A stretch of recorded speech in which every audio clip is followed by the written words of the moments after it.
बिस्मिल्लाहिर्रहमानिर्रहीम। इय्याका नअबुदु व इय्याका नस्तईन।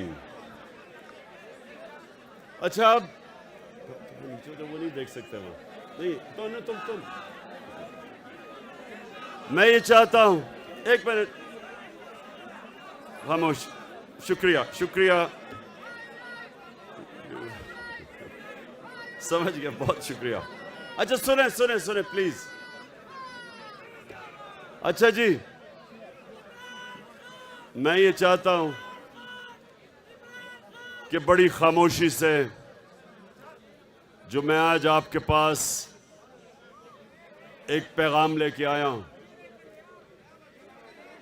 मैं चाहता हूं कि आपने सब ने बड़े मुनज़्ज़म तरीके से खामोशी की तरह आपने मेरी बात सुननी है। थोड़ी खामोशी खामोशी, या पीछे बोले ना को। देखें, हर कौम की जिंदगी में एक वक्त आता है जिसको अंग्रेजी में कहते हैं क्रॉस रोड्स, यानी एक मुल्क जिस रास्ते पे चलता जा रहा था उस पे नहीं चल सकता, या वो एक तरफ जाता है या दूसरी तरफ। और जब आप नमाज पढ़ते हैं, मेरे नौजवानों ये सुनो गौर से, आप जब नमाज पढ़ते हैं आप सिर्फ अल्लाह से एक चीज मांगते हैं कि अल्लाह उनके रास्ते पे लगा जिनको तूने नेमतें बख्शी,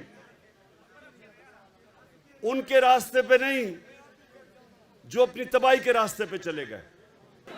अच्छा पेशावर, आज आपका मुल्क बिल्कुल उधर खड़ा है। दो रास्ते हैं आपके सामने, एक है मुल्क की तबाही का रास्ता। वो लोग जो 30 साल से इस मुल्क को लूट रहे थे, जिनके ऊपर किताबें लिखी हुई हैं चोरी पे,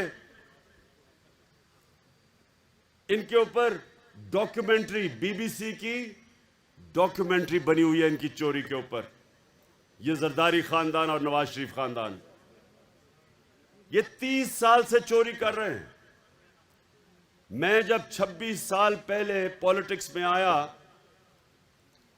तो मैंने अपनी आपकी जो आज पार्टी है उसका नाम रखा इंसाफ की तहरीक, क्योंकि जब माशरे में इंसाफ होता है तो चोरी खत्म हो जाती है।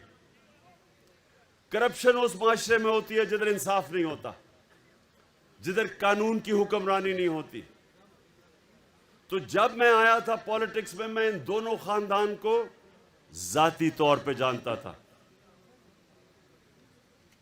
मेरी इनसे कोई जाती लड़ाई नहीं थी, मेरी इनसे सिर्फ एक लड़ाई थी कि ये करप्शन का मतलब होता है मुल्क का पैसा चोरी करना।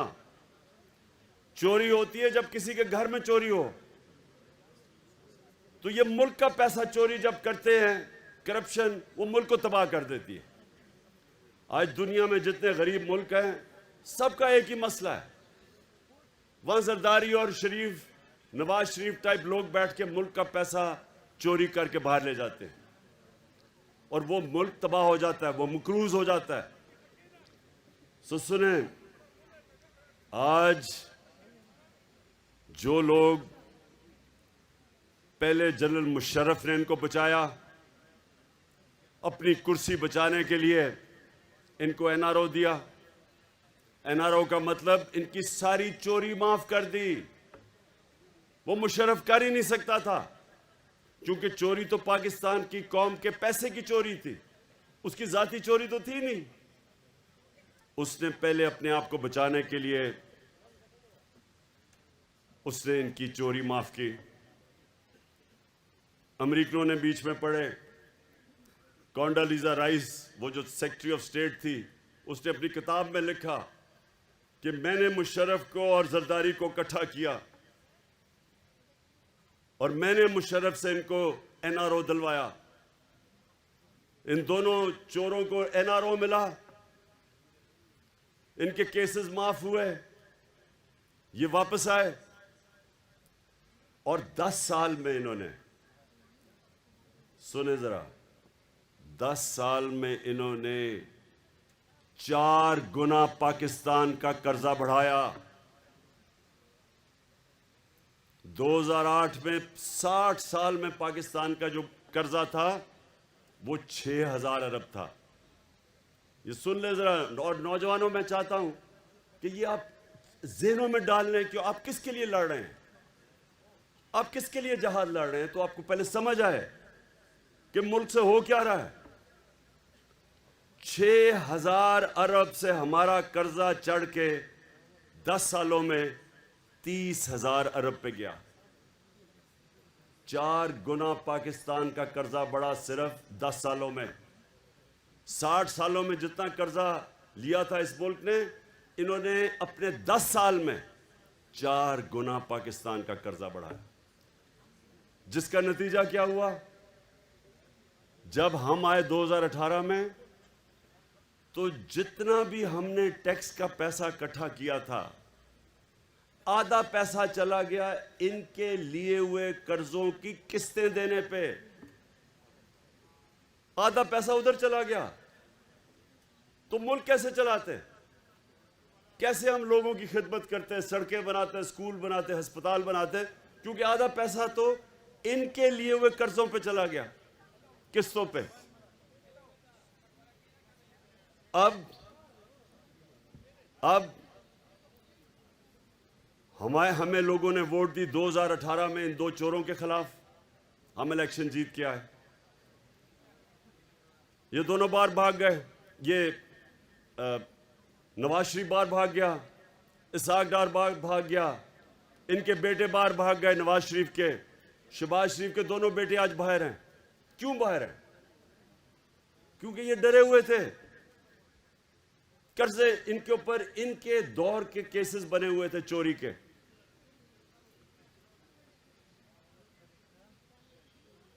जब ये बाहर चले गए, वहां बैठ के इन्होंने साजिश शुरू की पाकिस्तान के दुश्मनों से, जो चाहते नहीं थे कि इमरान खान इक्तदार में रहे, क्योंकि इमरान खान एक आजाद फॉरेन पॉलिसी बना रहा था। वो किसी के सामने झुकने के लिए तैयार नहीं था। वो किसी को, गैर मुल्क को अपने मुल्क में बेसिस देने के लिए तैयार नहीं था। वो किसी की जंग में शिरकत करने के लिए तैयार नहीं था। इन्होंने पाकिस्तान के उन लोगों के साथ साजिशें की, बाहर बैठे हुए थे, और आखिर में इन्होंने अंदर जो बैठे गद्दार थे इस मुल्क में, उनके साथ मिलके अमेरिकी साजिश के तहत इन्होंने हमारी गवर्नमेंट गिराई। अभी नहीं सुन लो। अच्छा, अब क्या हुआ? ये इक्तदार में आ गए,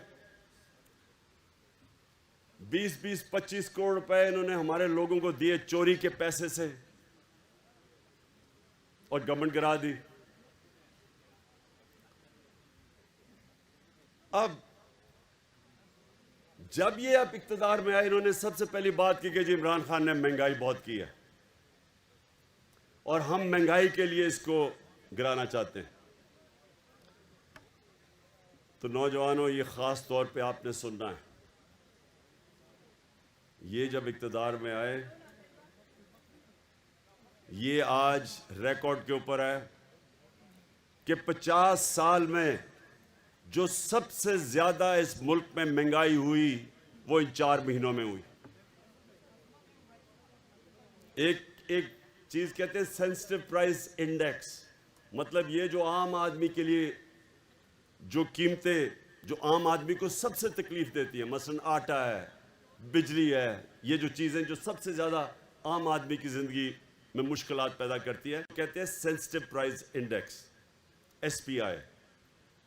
ये हमारे ज़माने में थी 16%, आज ये 45% पे पहुंच गई, 3 गुना ज्यादा। और बिजली की कीमत आप सब जानते हैं, पेट्रोल की कीमत, डीजल सब आप जानते हैं कि हमारी 150 रुपया लीटर थी, इनकी पहुंच गई 250 लीटर और 236। बिजली थी हमारी 16 रुपये यूनिट, इनकी पहुंच गई 36 और टैक्स मिला के 50 रुपये यूनिट, 3 गुना ज्यादा। तो अब ये कर क्या रहे हैं? ये ना महंगाई कम करने आए थे, ये ना माइशत ठीक करने आए थे, ये सारे चोर एक काम करने आए थे, आपकी चोरी छुपाने, खत्म करने के लिए, केसेस खत्म करने के लिए। और वो आपके सामने हो रहा है, केसेस खत्म हो रहे हैं पाकिस्तान में। अब जरा सुने, जरा ये एक और चीज सुने। ये जो इनके लंदन के फ्लैट है, ये 25 साल से उसमें रहते हैं। पेशावर के नौजवानों, वो लंदन का सबसे महंगा इलाका है। मैं लंदन जानता हूं। बरतानिया का प्राइम मिनिस्टर उस इलाके में नहीं रहता जिधर इन्होंने महंगे तरीन इलाके में फ्लैट लिए। 25 साल से रह रहे हैं उधर, मुलाकातें उधर होती हैं। उसने, हुसैन शरीफ ने कह दिया हमारे फ्लैट है, नवाज शरीफ ने असेंबली में कह दिया हमारे फ्लैट हैं। और आप जानते हैं कि वो मरियम की अदालत में क्या कहा गया? उसने कहा, उसने नैब से पूछा, अच्छा अब नैब पे अपना आदमी बिठा दिया है, नैब का हेड इनका अपना आदमी बिठा दिया है, तो फिक्स हो गया मैच। उसने कहा कि नैब साबित करे कि क्या इनके फ्लैट है या नहीं है। यानी ये 25 साल से जिन घरों में रह रहे हैं और तस्लीम करते हैं हमारे हैं, लेकिन वो प्रोसिक्यूटर कहता अब नैब बताए कि इनके हैं या नहीं। ये ऐसा कभी मुल्क में मजाक हुआ है? ये ऐसे है कि एक आदमी वो चोरी कर ले कुछ और उसके घर से बरामद हो जी कोई गाड़ी चोरी करके ले जाए और घर से पकड़ी जाए, और वो किसी और के नाम पे, अपने नाम पे ना रखे, वो गाड़ी कंपनी के नाम पे रख दे, तो जज कहे जी यहां तुम्हारे घर में तो बरामद हुई है गाड़ी, लेकिन साबित करो कि ये जो जिसके नाम पे है वो वाकई इन्होंने चोरी करके अपने, यानी वाकई चोरी की। ये ऐसा हुआ है। ऐसा मजाक कभी इस मुल्क से नहीं हुआ। सारे केसेस माफ हो रहे हैं। इसहाक डार जब बाहर गया तो वो क्यों बाहर गया? ये जरा क्यों मुल्क से छोड़ के बाहर गया था 2017 में? क्या हुआ? सुने क्या किया इसने? 2012 में इसके असासे थे 60 लाख, 70 लाख असासे थे इसहाक डार के 2012 में। नैब ने उसे बुलाया 2017 में, उन्होंने कहा ये तुम्हारे अब 90 करोड़ कैसे असासे बन गए? आपने कौन सा काम किया कि आपके 80 लाख से 90 करोड़ पे असासे चढ़े गए? जैसे उसे सवाल पूछा वो जहाज पे चढ़ के मुल्क से बाहर भाग गया। अब वो उसको वापस ले आए हैं, अब नवाज शरीफ वापस आएगा और वो करेंगे क्या कि वो इस मुल्क के अंदर अपना, उन्होंने इलेक्शन कमीशन बैठाया हुआ है जो कि बददियानतदार आदमी है, इनके घर का नौकर है। इससे पहले पूरी धांधली बाई इलेक्शन में की, उसके बावजूद हम जीते पंजाब में।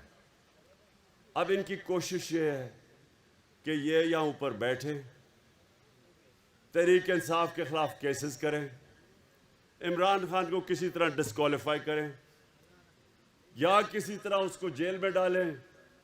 केसेस को तो 24 FIR काट दिए इन्होंने मेरे ऊपर, वो कोई फर्क नहीं पड़ता।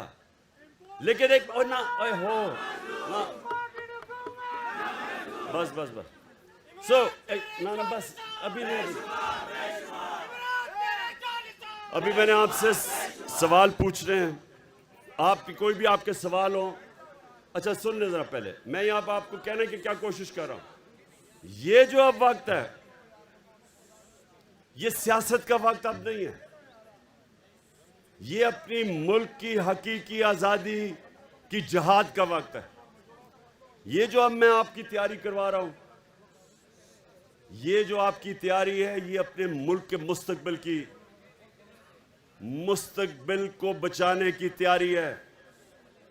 ये आप अपने बच्चों की जंग लड़ रहे हैं उनके मुस्तकबिल के लिए। मैं आखिर में जब आपके सवाल हो जाएंगे उसके बाद मैं आपसे एक हल्फ लूंगा जाने से पहले। एक मिनट शाह फरमान, एक मिनट आप सारे पहले हल्फ के लिए तैयार हो जाएं। शाह फरमान पढ़ोगे आप हल्फ पढ़े साथ साथ बिस्मिल्लाहिर्रहमानिर्रहीम। हम अल्लाह को हाजिर नाजिर जानकर हल्फ उठाते हैं कि पाकिस्तान की आईन की पासदारी करेंगे और इसकी हिफाजत करेंगे, और ये कि हम हकीकी आज़ादी तहरीक को जहाद समझकर इसमें हिस्सा लेंगे और हर किस्म की कुर्बानी देंगे। अल्लाह हमारा हामी और नासिर हो। अच्छा जी, खामोशी। 5 सवाल लूंगा मैं, 5। खामोशी ताकि सवाल आ जाए आपके। अच्छा सुने, एक मिनट लगे पीछे सुने। इंशाअल्लाह आज से आपकी तैयारी होगी और मैं कभी भी 5-6 दिन के बाद मैं कभी भी आपको कॉल दूंगा और आपने सबने तैयार होना है इंशाअल्लाह।